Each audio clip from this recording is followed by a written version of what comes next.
Et quand j'aurai le don de prophétie, la science de tous les mystères et toute la connaissance, quand j'aurai même toute la foi jusqu'à transporter des montagnes, si je n'ai pas l'amour, je ne suis rien. Et quand je distribuerai tous mes biens pour la nourriture des pauvres, quand je livrerai même mon corps pour être brûlé, si je n'ai pas l'amour, cela ne me sert de rien. 1 Corinthiens chapitre 13 versets 2 et 3. Qui ne connaît pas Corinthiens 13, qui est la référence biblique qui nous parle de l'amour? De cet amour qui doit être dans toutes les sphères, tous les espaces de notre vie. Dans tout le chapitre 13, l'apôtre Paul nous dépeint tout ce que nous, humains, considérons comme des bonnes actions relevant d'un cœur rempli d'amour.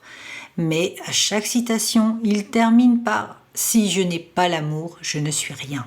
Dans le monde, beaucoup de personnes, d'associations soutiennent les plus démunis ou se battent pour des causes qui sauvent des vies.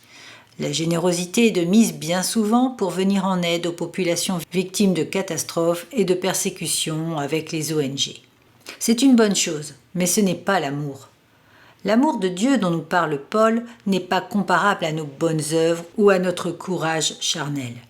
Frères et sœurs, ce que Paul veut nous faire comprendre est que si tous les hommes et toutes les femmes de la terre étaient remplis de l'amour de Dieu, il n'y aurait justement aucun besoin de faire toutes ces œuvres qui ne sont que des pansements sur une jambe de bois.